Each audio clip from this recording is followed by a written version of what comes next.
કેમ છો વિદ્યાર્થી મિત્રો?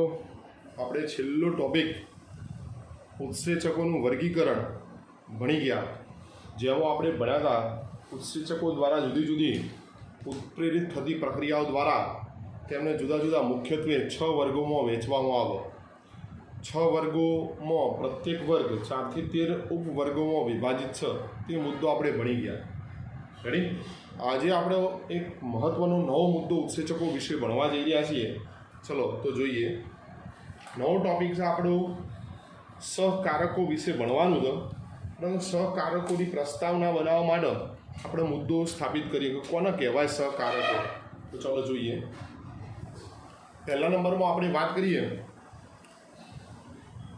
તો સહકારકોની પ્રસ્તાવના કેવી રીતે બને. તો આપણે જાણીએ છીએ ઉત્સેચકો જે કોઈપણ પ્રક્રિયાનો ઉત્પ્રેરિત કરે, પ્રક્રિયાનો વેગ વધી જાય, પ્રક્રિયાના દરને અસર કરતા હોય તો ઉત્સેચક બનેલા શાના હોય? તો આપણે બધા જાણીએ છીએ કે ઉત્સેચકો પ્રોટીનના બનેલા હોય છે. મુખ્યત્વે ઉત્સેચક પ્રોટીનનો. ઘણા ન્યુક્લિક એસિડ પણ આપણે ભણ્યા કે જે ઉત્સેચક તરીકે વર્તતા હોય, અને એનું ઉદાહરણ પણ એક આપણે આપેલું છે રિબોઝાઇમ. પરંતુ મુખ્યત્વે ઉત્સેચક શાનો બનેલો હોય? તો મુખ્યત્વે ઉત્સેચક પ્રોટીનનો બનેલો હોય.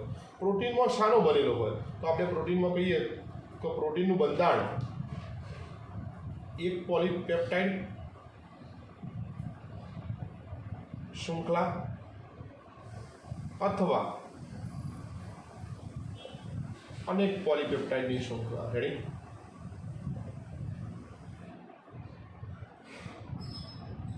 તો ઉત્સેચકના બંધારણમાં પ્રોટીન હોય, અને પ્રોટીન શાનું બનેલું હોય?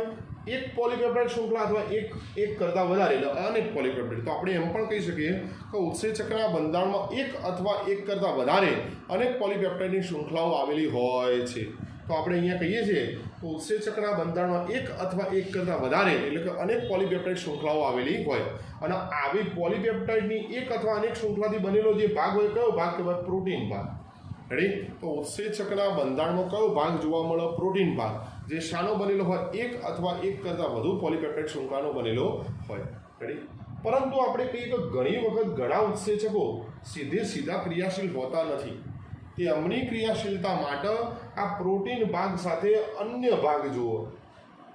પ્રોટીન ભાગ સાથે ઉત્સેચકની ક્રિયાશીલતા માટે કોણ જુઓ? અન્ય ભાગ જોડાયેલો જુઓ. અને આવા અન્ય ભાગના આપણે શું કહીશું? સહકારક. શું કહીશું? રેડી? તો આપણે પહેલા સહકારક એટલે શું? તો ઉત્સેચકમાં ઘણી વખતે જે પ્રોટીન ભાગ હોય, પ્રોટીન ભાગ શાનો બનેલો હોય? એક પોલીપેપ્ટાઇડ શૃંખલા અથવા એક કરતાં વધારે એટલે કે અનેક પોલીપેપ્ટાઇડ શૃંખલાનો બનેલો હોય, તેવા ભાગની ક્રિયાશીલતા માટે તેની સાથે એક અન્ય ભાગ જે પ્રોટીનનો બનેલો હોતો નથી, તો આવા અન્ય ભાગને આપણે શું કહીશું? સહકારક. તો સહકારક ઉત્સેચકના પ્રોટીન ભાગની ક્રિયાશીલતા એટલે કે ઉત્સેચકની ક્રિયાશીલતા માટે જવાબદાર હોય. રેડી? તો ફરીથી આપણે વાત કરીએ. મોટા ભાગે ઉત્સેચકો જાતે સ્વયં ક્રિયાશીલ હોય છે, પરંતુ ઘણા ઉત્સેચકોની ક્રિયાશીલતા માટે તેના પ્રોટીન ભાગ સાથે અન્ય ભાગ આવેલો હોય, તેવા અન્ય ભાગને શું કહેવાય? સહકારક. રેડી? ચલો આપણે વાત કરીએ. પ્રસ્તાવના બનાવીએ આપણે. તમને બેઝિક સમજણ પડી ગઈ છે. ફરીથી આપણે વાત કરીએ. ઉત્સેચક એક અથવા રેડી એક અથવા અનેક પોલીપેપ્ટાઇડની શૃંખલા ધરાવે. અને આ પોલીપેપ્ટાઇડ શૃંખલાવાળા ભાગને કયો ભાગ છે? પ્રોટીન ભાગ. એટલે મતલબ પ્રોટીનનો બનેલો. રેડી? તો ઉત્સેચક એક અથવા અનેક પોલીપેપ્ટાઇડ શૃંખલાઓના જોડાણથી બનેલો હોય. રેડી? તો ઉત્સેચક શાનો બનેલો હોય? એક અથવા એક કરતાં વધારે એટલે કે અનેક પોલીપેપ્ટાઇડ શૃંખલાના જોડાણથી બનેલ છે. વાસ્તવમાં એ પ્રોટીનનો બનેલો છે. રેડી? આવા ઉત્સેચકની આ એક અથવા અનેક શૃંખલાવાળો જે પ્રોટીનવાળો ભાગ છે, તો ઉત્સેચકના માત્ર પ્રોટીનવાળા ભાગને ઉત્સેચકનો પ્રોટીનવાળો જે ભાગ છે, પ્રોટીનવાળો ભાગ એટલે કે અનેક પોલીપેપ્ટાઇડ એક અથવા અનેક પોલીપેપ્ટાઇડ શૃંખલાનો બનેલો ભાગ છે, એને શું કહેવાય? તો ઉત્સેચકના પ્રોટીનવાળા ભાગને આપણે એપો એન્ઝાઇમ કયા નામે ઓળખીએ છીએ? એપો એન્ઝાઇમ. ત્યારબાદ છતાં પણ કેટલીક સ્થિતિમાં આ એપો એન્ઝાઇમ ભાગને પોતાનું કાર્ય કરવું હોય એટલે કે ઉત્સેચકના પ્રોટીન ભાગને પોતાનું કાર્ય કરવું હોય તો તેની સાથે બિન પ્રોટીન ઘટક એટલે કે એપો એન્ઝાઇમ સાથે એક બીજો બિન પ્રોટીન ઘટક આઈ બિન પ્રોટીન એટલે કે પ્રોટીન સિવાયનો બનેલો હોય કારણ કે એપો એન્ઝાઇમ ભાગ શાનો બનેલો પ્રોટીન પ્રોટીન એટલે કે એક અથવા અનેક પોલીપેપ્ટાઇડ શૃંખલાનો બનેલો હોય તો તેની સાથે એક બિન પ્રોટીન ભાગ અથવા બિન પ્રોટીન ઘટક આઈને જોડાય જે એપો એન્ઝાઇમ ભાગને શું પૂરી પાડે સક્રિય બનાવો શું બનાવો સક્રિય રેડી માટે ઉત્સેચક કાર્ય કરી શકે રેડી કમ્પ્લીટ તો ફરીથી વાત કરીએ ઉત્સેચક એક અથવા અનેક પોલીપેપ્ટાઇડ શૃંખલાના જોડાણથી બનેલા હોય આવા પ્રોટીનવાળા જે પોલીપેપ્ટાઇડની શૃંખલાઓ ધરાવતો ભાગ હોય એને એપો એન્ઝાઇમ કહેવાય એપો એન્ઝાઇમની ક્રિયાશીલતા અથવા સક્રિયપણા માટે તેની સાથે ઘણી વખત બિન પ્રોટીન ઘટક આવેલો હોય રેડી આવા બિન પ્રોટીન ઘટકને શું કહેવાય સહકારક ઇંગ્લિશમાં આપણે એને કહીશું કોફેક્ટર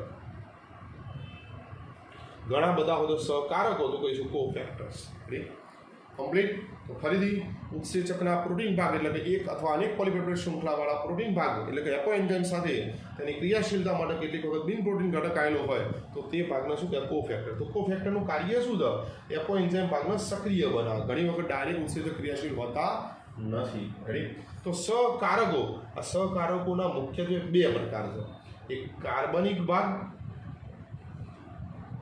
એટલે કે કાર્બનિક પ્રકારના સહકારકો અથવા અકાર્બનિક પ્રકારના સહકારકો રેડી તો સહકારકો મુખ્યત્વે કેટલા પ્રકારના છે બે પ્રકારના એક કાર્બનિક અને એક અકાર્બનિક રેડી ચાલો પરંતુ અહીંયા એક આપણે બીજી પણ વાત કરીએ કે જ્યારે ઉત્સેચકના પ્રોટીન ભાગ એટલે કે એપો એન્ઝાઇમ સાથે જ્યારે બિન પ્રોટીન ઘટક એટલે કે સહકારક જોડાયેલો હોય તો આવા ઉત્સેચકનો હોલો એન્ઝાઇમ કહેવાય એપો એન્ઝાઇમ તો holoenzyme is equal to apoenzyme plus બિન પ્રોટીન એટલે કે સહકારક રેડી તો એનો કહીશું હોલો એન્ઝાઇમ તો હોલો એન્ઝાઇમ કોને કહેવાય તો holoenzyme is equal to apoenzyme plus સહકારક રેડી કમ્પ્લીટ આ સહકારક કેમ આવેલો છે કે જેથી એપો એન્ઝાઇમ નો ભાગ શું બને સક્રિય અને આવા ઉત્સેચક કયા નામે ઓળખાય છે હોલો એન્ઝાઇમ તરીકે તો holoenzyme is equal to apoenzyme plus cofactor complete ચલો હવે આગળ જોઈએ આપણે ભણ્યા કે સહકારકો મુખ્યત્વે કેટલા પ્રકારના બે કયા બે પ્રકારના કાર્બનિક અને અકાર્બનિક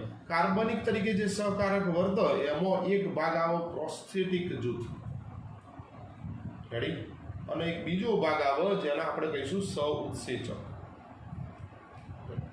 અને અકાર્બનિક તરીકે કોણ હોય ધાતુ આયનો તો આપણી ટેક્સ્ટ બુક પ્રમાણે આપણે સહકારકો કેટલા પ્રકારના ભણવાના છે ત્રણ પ્રથમ નંબર પ્રોસ્થેટિક જૂથ બીજા નંબરમાં સહઉત્સેચક ત્રીજા નંબરમાં ધાતુ આયનો તો આપણે સહકારકો કેટલા પ્રકારના ભણીશું ત્રણ પ્રોસ્થેટિક જૂથ તરીકે વર્તતા સહકારકો સહઉત્સેચક તરીકે વર્તતા સહકારકો ધાતુ આયનો તરીકે વર્તતા સહકારકો અને આ બધાનું કાર્ય શું છે તો ઉત્સેચકના પ્રોટીન ભાગ જે એક અથવા અનેક પોલીપેપ્ટાઇડ શૃંખલાનો બનેલો છે તેને સક્રિય બનાવવાનો તો ચલો આપણે જોઈએ આ ત્રણેય બાબતોની અંદર શું તફાવત છે તો પહેલા નંબરમાં આપણે ભણીએ પ્રોસ્થેટિક જૂથ રેડી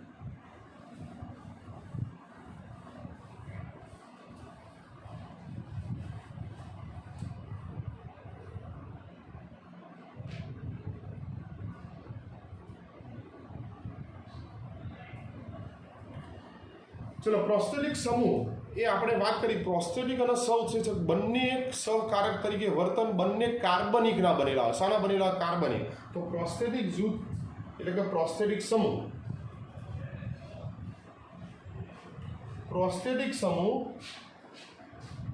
એ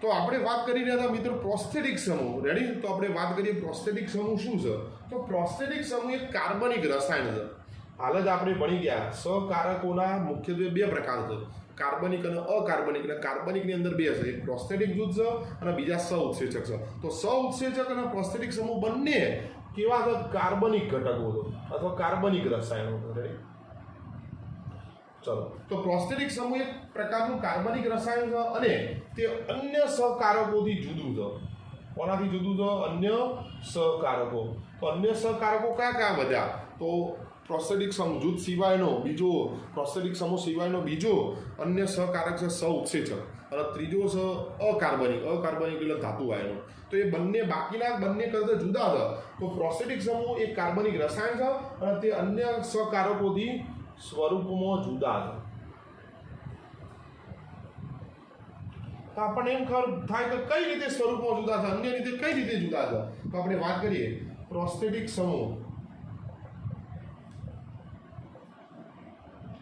જે સહકારક તરીકે જ્યારે કાર્ય કરે તો તે એપો એન્ઝાઇમ સાથે જોડાય. કોની સાથે જોડાય? એપો એન્ઝાઇમ. રેડી? પ્રોસ્થેટિક સમૂહ શાના તરીકે કાર્ય કરે? સહકારક. અને સહકારક કાર્ય તરીકે કાર્ય કરે ત્યારે કોને સક્રિયતા આપે? એપો એન્ઝાઇમને. પણ એપો એન્ઝાઇમને સક્રિયતા કેવી રીતે આપે? તો એપો એન્ઝાઇમ સાથે પ્રબળ રીતે જોડાય અથવા પ્રબળ બંધથી જોડાય.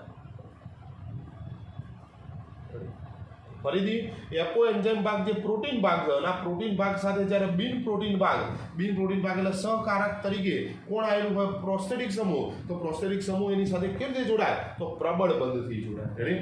ઉદાહરણ તરીકે આપણે જાણીએ તો પેરોક્સાઇડેઝ ઉત્સેચક, એ જ રીતે બીજો ઉત્સેચક છે કેટાલેઝ ઉત્સેચક. રેડી? આ બંનેની અંદર કયો ભાગ હશે? પ્રોટીન ભાગ. રેડી? આ પ્રોટીન ભાગને આપણે શું કહીશું? એપો એન્ઝાઇમ.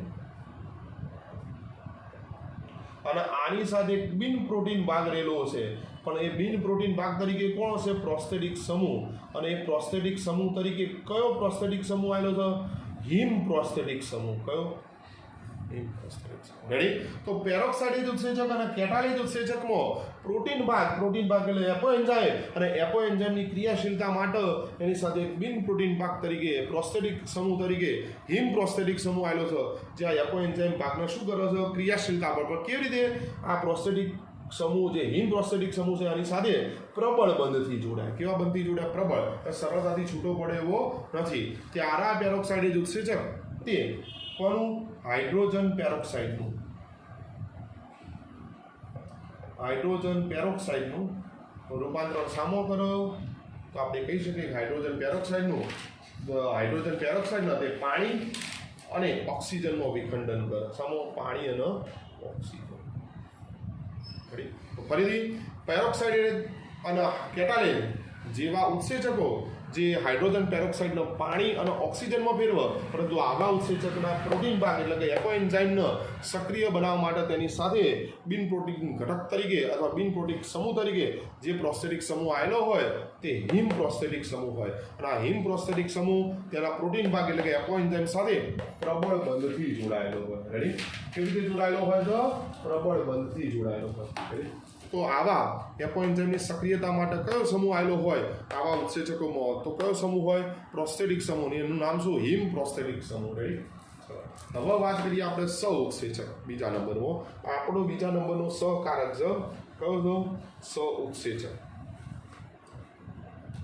તો બીજા નંબરનો સહકારક સહ ઉત્સેચક. આ પણ એક કાર્બનિક રસાયણ છે. કેવું છે? આ પણ એક કાર્બનિક રસાયણ. તો આની પહેલા પણ હતું, એ પણ કેવું હતું? કાર્બનિક રસાયણ. તો સહકારક તરીકે કાર્બનિક ઘટકો, સહકારક તરીકે વર્તતા જે ઘટકો હોય એમાં કાર્બનિક હોય અને અકાર્બનિક હોય. પણ કાર્બનિકમાં કેટલા હોય? બે. કયા બે હોય? એક પ્રોસ્થેટિક સમૂહ અને બીજો કયો? સહ ઉત્સેચક. સહ ઉત્સેચકને આપણે કો એન્ઝાઇમ પણ કહી શકીએ. કો એન્ઝાઇમ એટલે કે તે પણ એક કાર્બનિક રસાયણ છે બીજા નંબરમાં, પરંતુ તેઓ એપો એન્ઝાઇમ સાથેનું જોડાણ ક્ષણિક હોય. પરંતુ એપો એન્ઝાઇમ એટલે કે ઉત્સેચક. રેડી?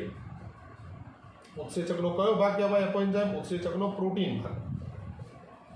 તો ઉત્સેચકના પ્રોટીન ભાગ જેને આપણે એપો એન્ઝાઇમ કહે છે એની ક્રિયાશીલતા માટે જોડાયેલું જે કાર્બનિક રસાયણ તરીકે કોણ જોડાયેલું હોય? સહ ઉત્સેચક. પણ આ સહ ઉત્સેચક કેવો જોડાયેલો હોય? પેલો પ્રબળ રીતે જોડાયેલો હતો, પરંતુ આ કેવી રીતે જોડાયેલા હોય છે? તો ક્ષણિક જોડાણ કરે. આ બંનેનું જોડાણ હોય પણ કેવું હોય? ક્ષણિક જોડાણ હોય. બીજા નંબરમાં અને જે સામાન્ય ઉત્પ્રેરણ પ્રક્રિયા દરમિયાન બને કે જ્યારે આ એપો એન્ઝાઇમ ભાગ અથવા ઉત્સેચકનો પ્રોટીન ભાગ જ્યારે કાર્ય કરવાનો હોય ત્યારે આ સહ ઉત્સેચક તરીકે વર્તતું કાર્બનિક રસાયણ જે હોય એ કોની સાથે જોડી જાય? એપો એન્ઝાઇમ સાથે. અને ક્ષણિક જોડાણ બનાવો અને પછી આ ભાગ પ્રોટીન ભાગ શું કરે? પ્રક્રિયા એટલે ઉત્પ્રેરણ કરે. રેડી? તો જ્યારે ઉત્સેચક પોતાની ઉત્પ્રેરણ પ્રક્રિયા દર્શાવતો હોય ત્યારે તે નિષ્ક્રિય સ્વરૂપમાં હોય એને સક્રિય બનાવવું હોય તો એની સાથે સહ ઉત્સેચક એટલે કે કાર્બનિક રસાયણ અથવા કાર્બનિક ઘટક તેની સાથે ક્ષણિક જોડાણ માટે જોડાય, રેડી, ત્યારે તો તેવા કાર્બનિક રસાયણને આપણે શું કહીએ? સહઉત્સેચક, રેડી.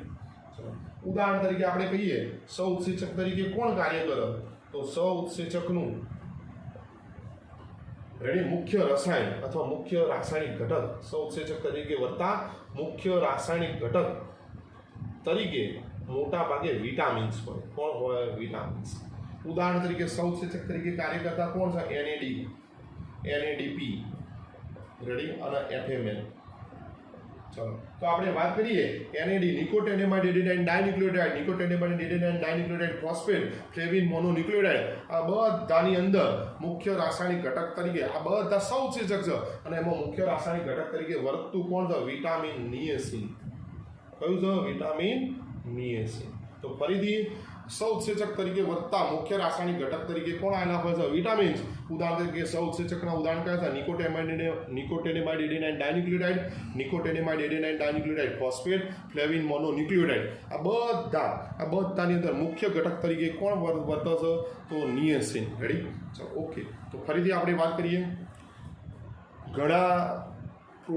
ઘણા ઉત્સેચકના બંધારણમાં પ્રોટીન ઘટકો આવેલા હોય, અને આ પ્રોટીન ઘટકની ક્રિયાશીલતા માટે તેની સાથે ઘણી વખત બિન પ્રોટીન ઘટકો જોડાતા હોય. બિન પ્રોટીન ઘટકોને આપણે સહકારકો કહીએ.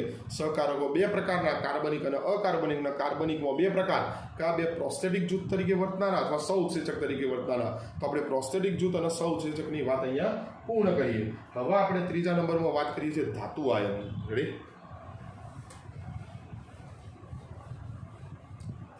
તો ધાતુ આયનની વાત કરીએ.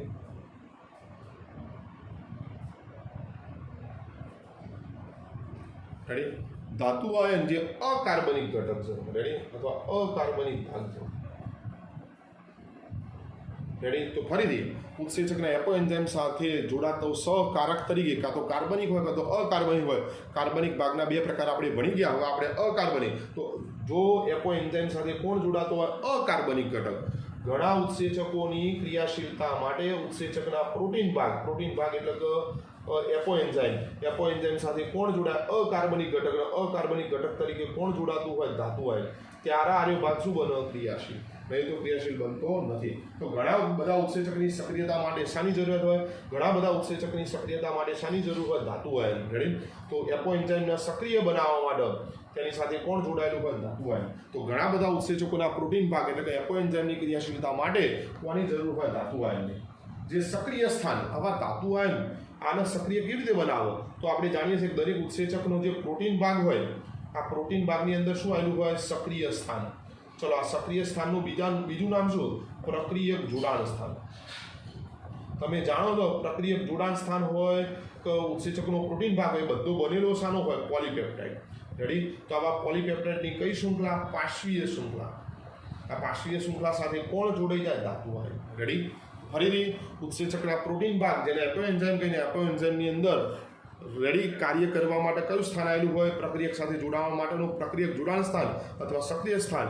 અને આ સક્રિય સ્થાનનું બંધારણ અથવા પ્રક્રિયક જોડાણ સ્થાનનું બંધારણ પણ શાનું બનેલું હોય? પોલીપેપ્ટાઇડ. અને આ પોલીપેપ્ટાઇડની કઈ શૃંખલા? પાર્શ્વીય પોલીપેપ્ટાઇડની શૃંખલા સાથે કોણ જોડાણ સ્થાન? ધાતુ આયન. તો ફરીથી આપણે વાત કરીએ ઘણા બધા ઉત્સેચકોની અંદર આવેલા ઘણા બધા ઉત્સેચકોની સક્રિયતા માટે અથવા ઉત્સેચકના પ્રોટીન ભાગની સક્રિયતા માટે તેની સાથે ધાતુ આયન જોડાય. આ ધાતુ આયન જે ઉત્સેચકના કયા ભાગ સાથે સક્રિય સ્થાન અથવા પ્રક્રિયક જોડાણ સ્થાનમાં આવેલી પાર્શ્વીય પોલીપેપ્ટાઇડની જે શૃંખલા હોય તેની સાથે સમન્વય બંધ. કયો બંધ બનાવે તો? એક સમન્વય બંધ, જેને આપણે સહસંયોજક બંધ પણ કહીએ. તો એની સાથે કોણ જોડાય? ધાતુ આયન. ધાતુ આયન શાના વડે જોડાય? સમન્વય બંધ એટલે કે સહસંયોજક બંધ વડે, રેડી.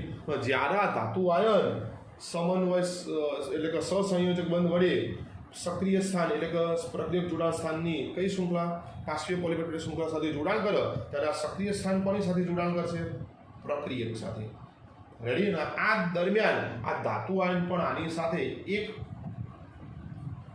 અથવા તેથી વધુ શું બનાવે? ત્યાં પણ સહસંયોજક બને, રેડી. ફરીથી વાત કરીએ ઘણા ધાતુ આયન ઘણા ઉત્સેચકોની સક્રિયતા માટે જવાબદાર હોય, પરંતુ એ ઉત્સેચકોની સક્રિયતા કેવી રીતે કરે? તો ઉત્સેચકના બંધારણમાં જે પ્રોટીન ભાગ હોય એને એપોએન્ઝાઇમ કહેવાય. એપોએન્ઝાઇમના અંદર એક ભાગ હોય જેના વડે એપોએન્ઝાઇમ એટલે કે ઉત્સેચક તે પ્રક્રિયક સાથે જોડાય તે ભાગને શું કહેવાય? પ્રક્રિયક જોડાણ સ્થાન. આ પ્રક્રિયક જોડાણ સ્થાન અથવા સક્રિય સ્થાનના બંધારણમાં શું આવેલી હોય? પોલીપેપ્ટાઇડ શૃંખલા. આ પોલીપેપ્ટાઇડની પાર્શ્વીય શૃંખલા સાથે કોણ જોડાણ કરે? ધાતુ આયન. ધાતુ આયન શાના વડે જોડાણ કરે? સમન્વય બંધ. આ સમન્વય બંધને કયો બંધ કહેવાય? સહસંયોજક બંધ. તો સહસંયોજક બંધ વડે ધાતુ આયન એપો એન્ઝાઇમ સાથે જોડાય. પણ એપો એન્ઝાઇમના કયા ભાગ સાથે જોડાય? પ્રક્રિયક જોડાણ સ્થાન. અને તમે જાણો છો પ્રક્રિયક જોડાણ સ્થાન કોની સાથે જોડાવાનો પ્રયત્ન કરતું છે? પ્રક્રિયક. તે જ દરમિયાન આ ધાતુ આયન પ્રક્રિયક સાથે પણ એક અથવા એક કરતાં વધુ સહસંયોજક બંધથી જોડાય. તો ધાતુ આયન બે જણ સાથે જોડાય. એક તો ઉત્સેચકના પ્રોટીન ભાગ એટલે કે એપો એન્ઝાઇમના સક્રિય જોડાણ સ્થાન સાથે સહસંયોજક બંધ, અને જ્યારે પણ આ સક્રિય સ્થાન આની સાથે જોડાવાનો પ્રયત્ન કરતું હોય તે જ દરમિયાન આ ધાતુ આયન પણ તેની સાથે એક અથવા વધુ સહસંયોજક બંધ બનાવો. તો ધાતુ આયન બે જગ્યાએ બંધ બનાવો. એક તો કઈ સાથે બંધ બનાવો? એપો એન્ઝાઇમ એટલે કે પ્રોટીન ભાગમાં આવેલા સક્રિય સ્થાનમાં રહેલી પાર્શ્વીય પોલીપેપ્ટાઇડ શૃંખલા સાથે સહસંયોજક બંધ બનાવો. તે જ દરમિયાન તે પ્રક્રિયક સાથે પણ એક અથવા વધુ સહસંયોજક બંધથી જોડાય છે. આ રીતે તે પોતાની પ્રક્રિયાને શું કરો? પૂર્ણ. ઉદાહરણ તરીકે આપણે ઉદાહરણ જોઈએ એક ઉત્સેચકનું. ઉત્સેચક છે આપણી પાસે પ્રોટીઓલાઇટિક ઉત્સેચક. રેડી? ઉદાહરણ તરીકે આપણે કયા ઉત્સેચકની વાત કરીએ છીએ? પ્રોટીઓલાઇટિક. અને પ્રોટીઓલાઇટિક શા માટે કહેવાય? પ્રોટીનનું પાચન કરે અથવા પ્રોટીનનું વિઘટન કરતા ઉત્સેચક છે. ઉદાહરણ તરીકે કયું છે? કાર્બોક્સી પેપ્ટિડેઝ. રેડી? કાર્બોક્સી પેપ્ટિડેઝ. આપણે જ્યારે પાચન માર્ગ વિશે, મનુષ્યના પાચન માર્ગ વિશે ભણીશું ત્યાં ઉત્સેચકનો ઉલ્લેખ થશે. જે રીતે પેપ્સિનોજન છે, ટ્રિપ્સિનોજન છે, તે રીતે પ્રોકાર્બોક્સી પેપ્ટિડેઝ છે. પેપ્સિનોજન સક્રિય બને એટલે પેપ્સિન બને, ટ્રિપ્સિનોજન સક્રિય બને એટલે ટ્રિપ્સિન બને, પ્રોકાર્બોક્સી પેપ્ટિડેઝ સક્રિય બને એટલે કાર્બોક્સી પેપ્ટિડેઝ બને. આ કાર્બોક્સી પેપ્ટિડેઝ એ પ્રોટીઓલાઇટિક પ્રકારનો ઉત્સેચક કહેવાય, કારણ કે તે પ્રોટીનનું પાચન કરનાર છે. તો કાર્બોક્સી પેપ્ટિડેઝ કોનું પાચન કરનાર ઉત્સેચક? પ્રોટીનનું. માટે તે પ્રોટીઓલાઇટિક ઉત્સેચક તરીકે ઓળખાય. અને આવા ઉત્સેચકના કયો ભાગ અંદર આવેલો હોય? એપો એન્ઝાઇમ. અને આ એપો એન્ઝાઇમ ભાગને સક્રિય કરવા માટે એની સાથે કોણ જોડાયેલું હોય? તો સહકારક. સહકારક તરીકે કોણ આવેલું હોય? ધાતુ આયન. ધાતુ આયનમાં કયું ધાતુ આવેલી હોય? ઝીંક. રેડી? તો પ્રોટીઓલાઇટિક ઉત્સેચક તરીકે વર્તો કાર્બોક્સી પેપ્ટિડેઝ ઉત્સેચકની સક્રિયતા માટે કયું ધાતુ આયન જવાબદાર છે? ઝીંક. ઝીંક શાના તરીકે અહીંયા કાર્ય કર્યું કહેવાય? સહકારક. રેડી? અને આવો સહકારક કયો કહેવાય? અકાર્બનિક. રેડી? કયો કહેવાય? અકાર્બનિક. કમ્પ્લીટ. આવું જ આપણે બીજું ઉદાહરણ લઈએ. રેડી? આવા જ આપણે બીજા ઉદાહરણ તરીકે જોઈએ એઝેટોબેક્ટર. રેડી? બીજું ઉદાહરણ એઝેટોબેક્ટર. આ બેક્ટેરિયાની ખાસિયત છે વાતાવરણના નાઇટ્રોજનને જમીનની અંદર સ્થાપિત કરી આવે. તો એઝેટોબેક્ટર જેવા નાઇટ્રોજન સ્થાપક બેક્ટેરિયા. આ કેવા પ્રકારના બેક્ટેરિયા કહેવાય? નાઇટ્રોજન સ્થાપક. રેડી? અને આ નાઇટ્રોજન સ્થાપક બેક્ટેરિયામાં નાઇટ્રોજનનું સ્થાપન કરવા માટે એક ઉત્સેચક હોય જેનું નામ છે નાઇટ્રોજીનેઝ. આ નાઇટ્રોજીનેઝ ઉત્સેચકની અંદર આવેલો પ્રોટીન ભાગ હોય જેને એપો એન્ઝાઇમ કહેવાય. એમાં સક્રિય સ્થાન અથવા પ્રક્રિયક જોડાણ સ્થાન હોયની પાર્શ્વીય શૃંખલા સાથે કોણ બંધ બનાવતો છે? કયો ધાતુ આયન જોડાતો છે? તો તેમાં ધાતુ આયન તરીકે જે જોડાણ કરે એ વેનેડિયમ છે. શું છે? વેનેડિયમ. તો આપણે કહી શકીએ કે એઝેટોબેક્ટર નામના નાઇટ્રોજન સ્થાપક બેક્ટેરિયામાં નાઇટ્રોજીનેઝ ઉત્સેચક આવેલો હોય. આ નાઇટ્રોજીનેઝ ઉત્સેચકનું કાર્ય શું છે? વાતાવરણના નાઇટ્રોજનનું શું કરવું? સ્થાપન. એ વાતાવરણના નાઇટ્રોજનને શું કરાવે? સ્થાપન. રેડી? વાતાવરણના નાઇટ્રોજનને સ્થાપન કરવા માટે એઝેટોબેક્ટર નામનો જે બેક્ટેરિયા છે એની અંદર એક એઝેટોબેક્ટર નામનો જે બેક્ટેરિયા છે જેને આપણે નાઇટ્રોજન સ્થાપક બેક્ટેરિયા કહીએ છીએ એની અંદર એક ઉત્સેચક આવેલો છે નાઇટ્રોજીનેઝ. અને નાઇટ્રોજીનેઝ ઉત્સેચકની સક્રિયતા માટે એની સાથે સહકારક તરીકે અકાર્બનિક ઘટક તરીકે કયું ધાતુ આયન આવેલું હોય? તો વેનેડિયમ. કયું આવેલું હોય? વેનેડિયમ. રેડી? તો વેનેડિયમ ઉત્સેચક, વેનેડિયમ સહકારક તરીકે ધાતુ આયન વર્તી તે નાઇટ્રોજન ઉત્સેચકને શું બનાવે? સક્રિય. અને એનું કાર્ય શું? વાતાવરણના નાઇટ્રોજનનું શું કરાવી શકે? સ્થાપન. ચલો ત્યારબાદ આપણે વાત કરીએ ઘણી વખતે એક જ ઉત્સેચક. કેટલો ઉત્સેચક? એક જ ઉત્સેચક એની ક્રિયાશીલતા માટે એકથી વધુ ધાતુ આયન જુઓ. રેડી? ઘણી વખત એક જ ઉત્સેચકની ક્રિયાશીલતા માટે એકથી વધુ ધાતુ આયન જુઓ. હાલ ભણ્યા આની પહેલાંના બે ઉદાહરણ કાર્બોક્સી પેપ્ટિડેઝ ભણ્યા, નાઇટ્રોજીનેઝ ભણ્યા. એ ઉત્સેચકોની ક્રિયાશીલતા માટે એક ઉત્સેચકની ક્રિયાશીલતા માટે એક જ ધાતુ આયન જુઓ છે. પણ ઘણા એવા ઉત્સેચકો હોય કે એક જ ઉત્સેચકની ક્રિયાશીલતા માટે એકથી વધુ ધાતુ આયન જાય. ઉદાહરણ તરીકે આપણે જોઈએ ઇનોલેજ ઉત્સેચક. રેડી? આ ઉત્સેચક આપણને ગ્લાયકોલિસિસમાં જોવા મળશે. રેડી આપણે ગ્લાયકોલિસિસ ભણીશું જ્યારે શ્વસનની પ્રક્રિયા ત્યારે એની અંદર ગ્લાયકોલિસિસ પ્રક્રિયામાં ઇનોલેજ નામનો ઉત્સેચક જોવા મળશે અને આ ઉત્સેચકની ક્રિયાશીલતા માટે એકથી વધુ ધાતુ આયન એટલે કે 3 ધાતુ આયનની જરૂર છે. કયા 3 ધાતુ આયન? મેગ્નેશિયમ,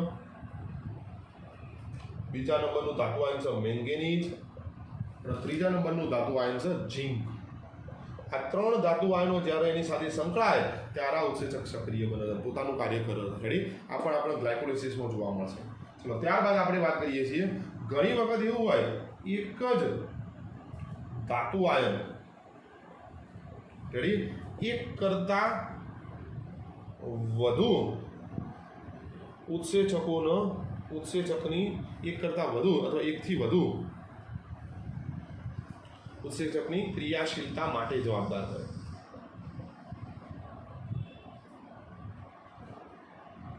આપણે વાત કરી રહ્યા છે અહીંયા એક ઉત્સેચક માટે એક કરતાં વધુ ધાતુ આયન જવાબદાર છે, પણ અહીંયા શું કહીએ છીએ એક જ ધાતુ આયન એક કરતાં વધુ ઉત્સેચકો માટે જવાબદાર હોય. ઉલટી ઘટના છે. તો કોની વાત કરીએ આપણે? આપણા ખોરાકની અંદર ઉપયોગમાં લેવાતું કયું ધાતુ આયન? કેલ્શિયમ. રેડી આપણે કોની વાત કરીએ? કેલ્શિયમ. આ કેલ્શિયમ ખનિજ પોષક તત્વ જે આપણે ખોરાક તરીકે ઉપયોગમાં લઈએ છીએ દૂધની અંદર, કેળાની અંદર. રેડી અને આ કેલ્શિયમ ઉત્સેચક વડે એક કરતાં વધુ ઉત્સેચકો સક્રિય બને. કયા ઉત્સેચકોની સક્રિયતા માટે તે જવાબદાર છે? તો આપણે પહેલા કહી શકીએ કે નાઇટ્રિક ઓક્સાઇડ સિન્થેટેજ. રેડી તો નાઇટ્રિક ઓક્સાઇડ સિન્થેટેજ ઉત્સેચકની ક્રિયાશીલતા માટે કયું ધાતુ આયન જવાબદાર છે? તો કેલ્શિયમ. બીજા નંબરમાં આપણે કહી શકીએ પ્રોટીન ફોસ્ફેટેજ. રેડી તો પ્રોટીન ફોસ્ફેટેજ જેવા ઉત્સેચકની ક્રિયાશીલતા માટે પણ કોણ જવાબદાર છે? કેલ્શિયમ. એ જ રીતે ત્રીજા નંબરમાં કહી શકીએ એડિનાઇલ કાઇનેઝ. રેડી આ ઉત્સેચકની ક્રિયાશીલતા માટે પણ કોણ જવાબદાર છે? તો કહી શકીએ કે કેલ્શિયમ. રેડી તો ઘણી વખતે આપણે જોયું એક જ ઉત્સેચકની ક્રિયાશીલતા માટે એક કરતાં વધુ ધાતુ આયનો જવાબદાર છે, જ્યારે એનાથી ઉલટું એક જ ધાતુ આયન એક કરતાં વધુ ઉત્સેચકની ક્રિયાશીલતા માટે પણ જવાબદાર હોઈ શકે. તો ફરીથી આપણે શું મુદ્દો પડી ગયા? સહકારકો. રેડી સહકારકો કેટલા પ્રકારના? 2 કાર્બનિક અને અકાર્બનિક. કાર્બનિકમાં 2 ભાગ પ્રોસ્થેટિક સમૂહ અને સહઉત્સેચક અકાર્બનિકમાં ધાતુ આયન. કમ્પ્લીટ. તો આટલા સુધી આજે રાખીએ છીએ. વિદ્યાર્થી મિત્રો આ ટોપિક વારંવાર જ્યાં સુધી 1-2 વખત ના ખબર પડે તો ફરીથી વિડીયો જોજો અને કોઈ પણ ક્વેરી સર્જાય તો મને પૂછજો. રેડી તો આટલે આજે આપણે જૈવિક અણુઓ ચેપ્ટર પ્રકરણ 9 આપણું અહીંયા કમ્પ્લીટ કરીએ છીએ. રેડી મળીએ.